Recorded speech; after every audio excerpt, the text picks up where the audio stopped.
Good afternoon, hello, and welcome to the Omni Coalition News Show, also known as TOCNS, TOCNS. This show is an amalgam of strange, weird, bizarre, off-the-wall, and otherwise things you don't normally see anymore from most news sources these days. During a time of political overabundance and divisiveness, we present you with more unifying topics to discuss, for the most part. For links to those articles and music and anything else potentially interesting, check the underbar in the description below. Anyway, I am Eoxander, and today is Woden's Day, also known as Odin's Day, also known as Wednesday, November 2nd, 2022. So let's get into the news, shall we, today? Of course. Starting us off in Rebel News. And I've discovered that I have gotten this source from Little Miss Grimm, so thank you yet again. You see here, Liberals spent $411 million on mandatory random COVID testing for air travelers. Good Lord. Four Ontario-based companies and another for Quebec received federal contracts totaling $411,402,000 though the contracts were signed on different dates. They were all terminated on October 31st, 2022, 2 days ago. Data on the cost of testing services awarded through competitive bidding processes were divulged in a response to an order paper question posted by Conservative MP for Calgary Nose Hill, Michael Rempel Gardner. Okay, so I'm guessing that's something to do with some kind of a political something or other. Anyway, this is insanity. Like, all that money on all that crap. You know, when they knew going into it was all BS, that's why I keep telling people, I keep talking to my dad about this. It's like, oh, well, they won't do that. The money. They don't care about the money. They are the money. Where do you think the money comes from? Them. They're like, the people in control of all the stuff. Like, people have got to just start, waking up and, seeing reality for what it is. Anyway, let's move on up here. Oops, I did not mean to do that. History. Oh, not that one.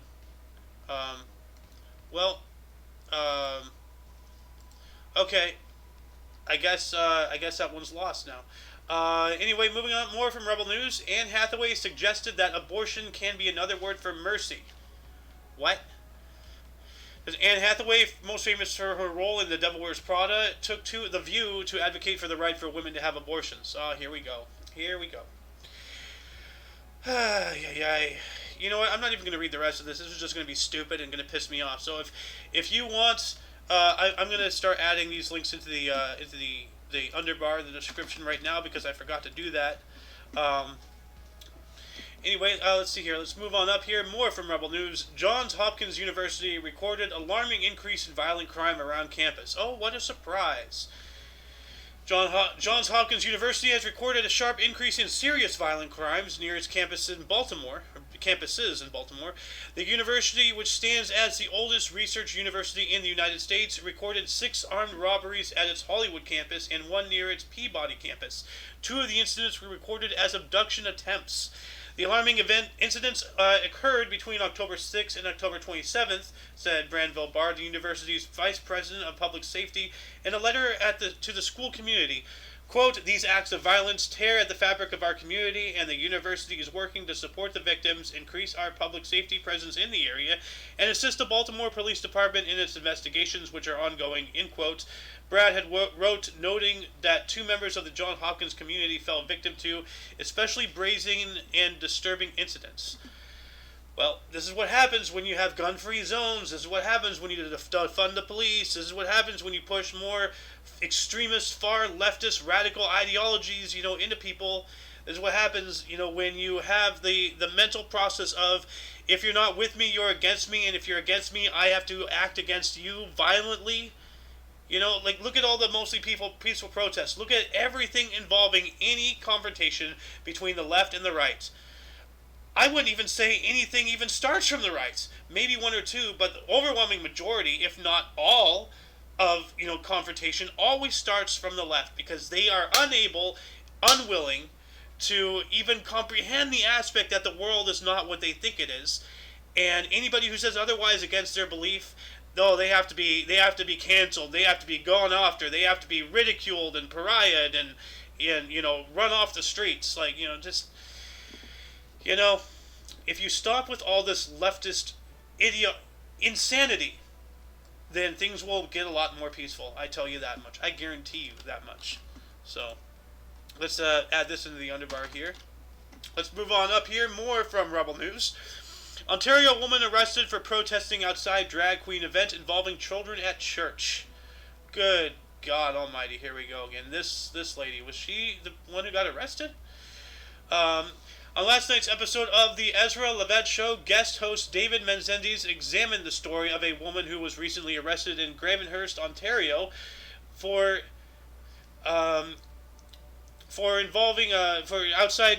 protesting outside of a church that was hosting a drag queen event involving children. As police confronted the woman, she can be heard on video saying, quote, "I am protesting grown adults who want to dress in lingerie and dance around children. We have a whole country, a whole nation filled with children who do not know whether they are boys or girls because of activists like this, and it is up to us adults to stand up and protect these children," end quote. David Menzies commented on the incident saying, quote, "There's plenty of blame to go around when it comes to a church reimagining itself as a strip club. For instance, what sort of parent would be okay bringing elementary school-aged children to such a venue in the first place? I mean, where's the Children's Aid Society when you really need them?" End quote. I have, for lack of repeating what it was I just said on the previous article, like, this is what happens when you have all of this lunacy, now churches aren't safe. Like, you guys wanted safe spaces, okay, where's my safe space? Okay, I'm going to start advocating for that. But let's move on up here from Oddity Central. Every year, thousands of Australian parrots drop out of the sky, and scientists still don't know why. Well, that happens worldwide, actually. Kind of frightening when it happens. Lorikeet paralysis syndrome, or LPS, is a seasonal disease that occurs every year between October and June, causing lorikeets to drop out of the sky and become unable to move. Ornithologists and veterinarians have known about lorikeet paralysis syndrome for many years now, but despite their best efforts, the cause of the disease has remained a mystery. That it is particularly alarming because the disease affects thousands of birds every year and proves fatal to many of them, rendering them unable to feed or escape predators. Cases of LPS have been reported in Australia since 1970, and although scientists have been able to eliminate some probable causes, they still don't know what causes it. So, yeah, as I said, things like this happen all over the world. Just look up birds falling from the sky, and a lot of conspiracies have stemmed out of that, and involving electromagnetic things, possibly the whole thing with HARP. That's since been shut down, but there's dozens of those facilities all over the world. I don't know what's happening, but if I was religious, I would say these are the end times. Go check out Jason A. YouTube channel. It's more of a religious standing type thing, but he's covered this bird stuff. Anyway, let's move on up here.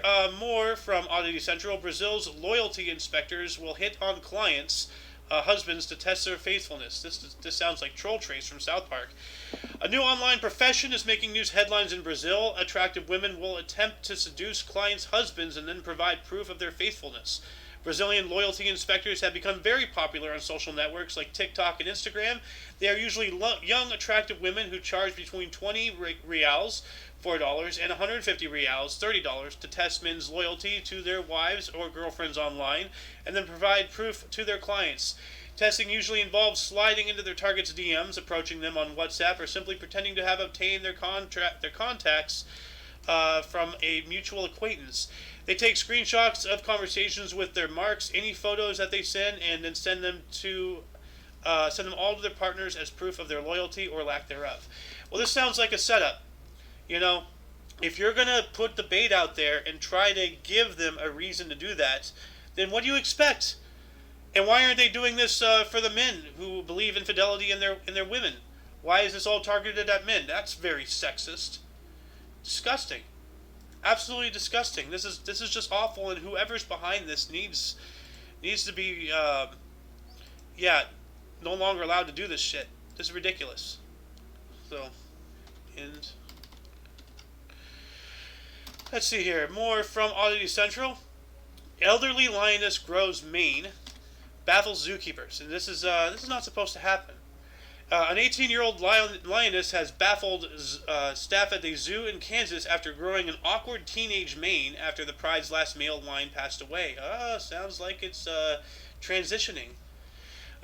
Looking at Ziri, you'd think she was a young lion growing his mane for the first time, but she's actually an 18-year-old female. That makes the mane around her neck really unusual, with only a handful of similar cases reported in the past. The lioness reported starting growing a mane soon after the last male lion at Topeka Zoo in Kansas passed away in October of 2020, so it's about 2 years ago. Although zookeepers don't believe there is any connection between the lack of a male lion and Zuri's mane, they do admit that the lioness has gotten feistier since growing new fur, growling, snarling, and roaring more often than before. So yeah, so she's taking control, of the pride. Without a male, somebody has to, and like the lionesses are the ones that do all the work and everything. They hunt and they take care of the kids and all that stuff, and the male lions, all they do is fight each other and help the females make new lions. But I mean, there is a hierarchy, and in the big cat kingdom, with the lions at least, the males are the head honchos, and it seems that without one of these lions has become a Bruce Jenner. So, although reverse. Anyway, let's see here. Moving on up to the Mirror. It says here, girl throws a message in a bottle over the fence of Manston migrant facility begging for help. A young girl being held at the Manston Migrant Processing Center has thrown a message in a bottle over a fence begging for help. The letter describes the conditions at the center in Kent as a prison and claimed there were pregnant women and sick detainees at the facility. The young girl threw a bottle with their message over the perimeter fence on Wednesday, which was picked up by a Pennsylvania news agency photographer. Pennsylvania, right? I think. It comes as hundreds of people are thought to have been moved out of the disused airfield site near Ramsgate amid concerns it has become dangerously overcrowded. Okay, no, this is UK, so wherever PA is. This is just awful. I don't know how many times I'm gonna be saying, oh, this awful, that's awful. Those are awful, these are awful. They're just horrible stuff. I can't even begin to explain what's going in my mind without, like getting shadow banned or outright deleted off YouTube. But yeah, and of course, as I failed to mention before, if you want to read any more of these, I'm adding these into the underbar right now slowly. So let's see, save. There you go. So you should see them now. Because I want to give web traffic to my sources here, so I'm not going to read the entire article every time. So let's go on up here. More from the Mirror. Cops to dig up land after daughter claimed her dad had killed 70 women and made her dump the bodies. Police are to begin a dig of land surrounding a family home after a woman said her dad had murdered up to 70 women and made her hide the bodies. Lucy Studley claimed her late father, Donald Dean Studley, had been a serial killer for several decades. In a shocking interview with Newsweek late last month, she told the magazine that he had forced her and her siblings to help transport dozens of human remains across farmland near the property in Iowa, in the U.S., before depositing them down a nearby well. The victims are claimed to have been women from the local area, many of them sex workers. Oh no, another Jack the Ripper. Here we go. So, yeah. Of course, as I said, for further reading, go to the source. Everything's in chronological order. At least it will be, because I accidentally deleted a couple of tabs, so I gotta go through things and find those links once again. But yeah. It says here, an excavation back in 2007 cost $300,000, turning up no results, but the new dig recovered ground that previously was not covered by the police. Alright, so let's see here. Moving on up into UPI. Parade of 122 hearses broke Guinness World Record. I truly hope they do not have cargo. A trade expo for the federal industry in South Africa broke an unusual Guinness World Record when 122 hearses participated in a parade. The Funarix Africa Expo gathered the vehicles at the Kyalami Grand Prix circuit track in Sandton to break the Guinness World Record for largest parade of hearses. Organizers said there were 123 hearses at the events, but one failed to start due to technical problems. The hearses involved in the parade ranged from decades-old black cars to the newer white models. And there is a video of here. Oh, wow. So a motorcycle hearse and then a bunch of vans. And I would not expect any of these to be hearses. Like, this one here coming up, that's a traditional right there. But all these other things just look like, normal vehicles. Another motorcycle hearse. Yeah. So, man, I would not expect any of these to be hearses. Why is this a hearse? How would you get a body in there? That looks so short. I mean, I guess if that's a hearse for children or, short people or something. Anyway, did I put this in here? Yes, I did. Okay. And in our last story of the day, one more from UPI. Pranksters transformed Ohio sculpture into scene from E.T. A sculpture outside of an Ohio Arts Center was transformed into a scene from E.T. the Extraterrestrial by unknown pranksters, officials said. Officials with the Fitton Center for Creative Arts in Hamilton said they arrived at the facility this week to find the sculpture First Ride, which depicts a young boy riding a bicycle with the help of his father, had been redecorated to recreate a scene from the 1982 Steven Spielberg film. So I see here, I saw the legs here, and that's, one of the scientists trying to capture him. That's really cool. Let's see, the boy was dressed up like Elliot, played by Henry Thomas in the film, and a homemade E.T. in a milk crate was affixed to the handlebars. The father was dressed in a hazmat suit, representing the government agents who pursued the boy and his extraterrestrial friend. So for further reading, as I said before, you'll go to the link. I'm posting it right now. So yeah. But that shall be it for TOCNS today. Once again, actually, let's see, where's my script? That is not the script. This is the script. You can check the underbar of the description for any links you may be interested in.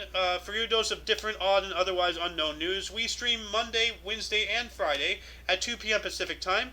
For all of you and all of us, I am A.O. Xander, and thank you, Scott Martin and Hippie Fukin, for joining us. I appreciate your comments and your views. Anyway, until you catch us on Friday, or if you're interested in history, you can check our history show. Streams every day at 10 o'clock in the morning Pacific Time. Whatever you do, until next time you see us, don't forget to look right and left at every intersection, rate 5 thumbs, and subscribe. Until then, toodles!